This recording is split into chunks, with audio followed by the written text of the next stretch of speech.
Hello students, how are you? Hopefully बेटा आप सब बहुत अच्छे होंगे। देखिए बेटा, बहुत ही इम्पोर्टेंट टॉपिक है specially for the subjective commercial cells, और मैं मोस्टली कमर्शियल सेल्स एक्सप्लेन कर चुका हूँ। अब इसमें एक बहुत ही इम्पोर्टेंट सेल है फ्यूल सेल। फ्यूल सेल्स भी एक टाइप के गैल्वेनिक सेल्स हैं। That means these are the cells और devices which can convert fuel energy to electrical energy. इसमें हम फ्यूल के तौर पे जैसे हाइड्रोजन, मीथेन, कार्बन मोनोऑक्साइड और कुछ हाइड्रोकार्बन्स लेते हैं, जिसको ऑक्सीजन के साथ हम कंबशन करते हैं। आपको पता है कंबशन रिएक्शंस वो होती हैं जिसमें फ्यूल कंप्लीटली बर्न हो जाता है और लॉट ऑफ हीट निकलती है। उस हीट को हम इंथैल्पी ऑफ कंबशन कहते हैं। बेटा ये जो डिवाइसेस हैं फ्यूल सेल्स, ये क्या करते हैं कि ये जो कंबशन से निकली हुई हीट है, हीट ऑफ कंबशन, इसको इलेक्ट्रिकल एनर्जी में, पावर सप्लाई में, ईएमएफ जनरेट करने में यूज हो जाते हैं।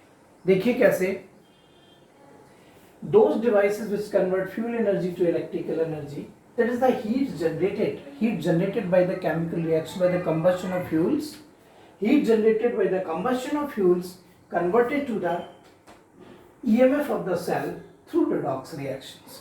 Redox reactions generally occur in the half cells, anode half cell, cathode half cell, as you know, and the working of electrochemical cells. So fuel cells are what? अगर आपसे question पूछा जाता है तो आपने बोलना है these are the galvanic cells which are used to convert fuel energy to chemical energy, fuel energy to electrical energy.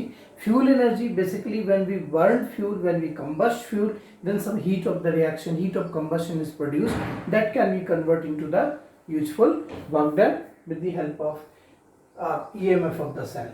EMF मतलब इलेक्ट्रोमोटिव फोर्स जनरेट करते हैं। बेटा ये सेल का कंस्ट्रक्शन है आपके सामने, देखिए डायग्राम। ये जो सेल कंस्ट्रक्शन है ये स्टूडेंट्स, इसमें हम जो है ग्रेफाइट या कार्बन के ये इलेक्ट्रोड्स लेते हैं जो क्रॉस करके लगे हुए, ठीक है। ये पोरस कार्बन इलेक्ट्रोड्स है, इनके ऊपर कैटालिस्ट जैसे एनोड पे जनरली निकल और प्लेटिनम, कैथोड पे जनरली कोबाल्ट और सिल्वर, इनकी कोटिंग कर देते हैं, फाइनली डिवाइडेड कर देते हैं। ये पोरस पार्टीशन है, ठीक है, एज ए कैटालिस्ट। इस तरफ से हाइड्रोजन, एनोड की साइड से हाइड्रोजन एंटर करती है और कैथोड की साइड से ऑक्सीजन एंटर करती है। हाइड्रोजन जाती है इन कैटालिस्ट के साथ, इस पोरस कार्बन के थ्रू अंदर एंटर कर जाती है, इसमें एब्जॉर्ब हो जाती है, और इधर से ऑक्सीजन इसके थ्रू एंटर करके अंदर आते हैं, और यहाँ पे दो रिएक्शंस होती हैं, at cathode and at anode, just like the half reactions. So at anode, hydrogen get oxidized. Hydrogen get oxidized by the OH ions, जो KOH और NaOH इसमें एज ए इलेक्ट्रोलाइट फिलअप होता है। इधर हाइड्रोजन सिलेंडर लगा, इधर oxygen cylinder लगा, इनको बबल्ड कराया। हाइड्रोजन बेटा OH की हेल्प से ऑक्सीडाइज्ड होकर वाटर बनाती है, इलेक्ट्रॉन रिलीज करते हैं, और कैथोड पर ये ऑक्सीजन वाटर के साथ रिड्यूस्ड होकर के OH बनाते हैं। ओवरऑल सेल रिएक्शन वही है जो हाइड्रोजन के कंबशन की होती है, H2 plus O2 gives water, and beta it is observed that at 298 Kelvin its EMF is 1.23 volt. This is the standard and maximum EMF generated by this fuel cell. Fuel cell basically this is the hydrogen oxygen fuel cell. यहाँ से बेटा अगर हम देखें तो इनकी cell efficiency हमें generally 60 to 70% मिलती है। हालांकि हम एक्सपेक्ट करते हैं कि यहाँ से हम 100% एफिशिएंसी के सेल बना सकते हैं। हाइड्रोजन एक ऐसा फ्यूल है जो पोल्यूशन फ्री वर्किंग करता है क्योंकि इसका बाई प्रोडक्ट वाटर है। इसके अलावा this is the type of fuel cell which can provide a continuous supply of energy. जब तक ये फ्यूल रहेगा हाइड्रोजन, तब तक ऑक्सीजन के साथ ये बबल्ड होता रहेगा, कंबस्ट होता रहेगा और एनर्जी देता रहेगा।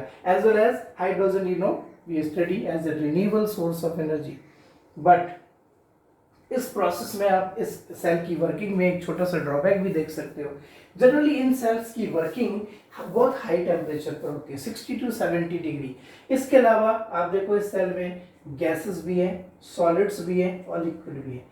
ऐसे सेल्स, ऐसी डिवाइसेस जहाँ सॉलिड, लिक्विड, गैस तीनों मीडियम की अलग अलग चीजें हैं, वहाँ पे कॉम्पेटिबिलिटी थोड़ी कम हो जाती है, ठीक है, जबकि हम इन्हें कमर्शियली यूज करते हैं। डियर स्टूडेंट्स, आपको शायद कभी आपने पढ़ा हो, हाइड्रोजन ऑक्सीजन ये वही फ्यूल सेल्स हैं जो अपोलो स्पेस प्रोग्राम जो सेकंड मून मिशन था उसमें यूज करे गए थे, और जो स्पेस क्राफ्ट था उसमें इस टाइप के हजारों सेल डिजाइन करके लगाए गए थे, और वो सेल वर्क करके उस स्पेस प्रोग्राम का जो स्पेस प्रोग्राम में इलेक्ट्रिसिटी पावर की रिक्वायरमेंट थी उसको फुलफिल कर रहे थे। इसका बाय प्रोडक्ट वाटर है जिसको आप कंडेंस करके as a drinking purpose use कर सकते हो। और ये देखा भी गया था अपोलो मून फ्लाइट सेकेंड में जो मून मिशन के लिए स्पेस प्रोग्राम बना था उसमें एस्ट्रोनॉट्स ने यही वाटर यूज करा था for the drinking purpose because it's a pure water. So the maximum EMF can be generated from year 1.23 volt, और इसकी वर्किंग ऐसे है एनोड और कैथोड पे। लेकिन कई बार क्या है हमसे पूछा जाता है कि what is the cell efficiency of hydrogen oxygen fuel cell. अगर सब्जेक्टिव में क्वेश्चन आता है draw the diagram, write the purpose, cell reactions, and that is very good sufficient to obtain 2 or 3 marks. Now, how can you determine cell efficiency? Efficiency means what? बेटा efficiency किसी भी machine की, किसी भी working agency की जब भी आप मेजर करोगे तो आप देखोगे उसका मैक्सिमम आउटपुट कितना है और उसमें मैक्सिमम इनपुट कितना है। हम देख रहे हैं कि हाइड्रोजन के कंबस्शन से जब वाटर बनता है तो करीब -285 किलोजूल पर मोल एनर्जी जनरेट होती है, -285 किलोजूल पर मोल एनर्जी जनरेट होती है। जबकि यहां से अगर हम देखें maximum useful work done, this is the thermodynamic relation, delta G naught is equal to -NF E naught cell, you know ये रिलेशन हम पहले पढ़ चुके हैं। This will give you the maximum useful work done. EMF of the cell अगर हम maximum मान ले 1.23 वोल्ट तो हमें यहाँ से Gibbs free energy NF is the Faraday number of electron transferred, maximum -237.39 मिलता है। जबकि इसकी जो हीट ऑफ द रिएक्शन है सेल की वर्किंग से जो हमें कंबशन हीट मिल रही है वो इतनी है। तो आप एक फॉर्मूला नोट कर लीजिए, जब कभी भी आपको efficiency of the fuel cell निकालनी हो, find out the maximum work done by the cell, useful work done, divide by the heat generated by the combustion of the fuel, दोनों का आप रेशियो निकालिए तो आप देखोगे यहाँ से नियरली 83% की सेल एफिशिएंसी आ रही है। मतलब अगर इन सेल्स को रिफाइन करा जाए, इन सेल्स के बारे में स्टडी करा जाए और इसकी वर्किंग एफिशिएंसी को थोड़ा सा और इम्प्रूव करा जाए, देन वी कैन एक्सपेक्ट कि हम यहाँ से 100% तक का सेल वर्किंग करा सकते हैं। So dear students, it is very very important what is fuel cell. Example मैंने सिर्फ हाइड्रोजन ऑक्सीजन दिया है, हम यहाँ पे हाइड्रोजन की जगह मीथेन, प्रोपेन, एनी हाइड्रोकार्बन ले सकते हैं।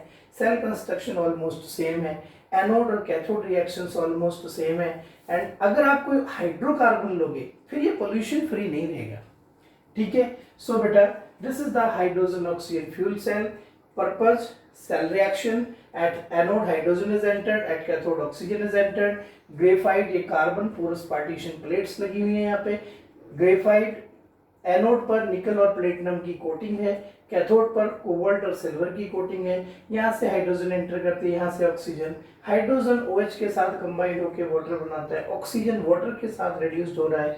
Overall this is the cell reaction and this is the calculation of efficiency of the cell. ये अकेला जो है आपको 2 मार्क्स में क्वेश्चन आ सकता है। So this is all about hydrogen oxygen fuel cell. Please watch and solve the problems related with it. आप सब्जेक्टिव बुक को फॉलो करिए और उसको रीड करिए। ऑब्जेक्टिव में यहाँ से सेल रिएक्शंस ही पूछी जा सकती हैं, बाकी हो सकता है सेल एफिशिएंसी पर बेस्ड कोई क्वेश्चन आ जाए। So please watch it very attentively and carefully, and if you have any doubts then you can call me और message me. Okay dear, thank you, thanks a lot.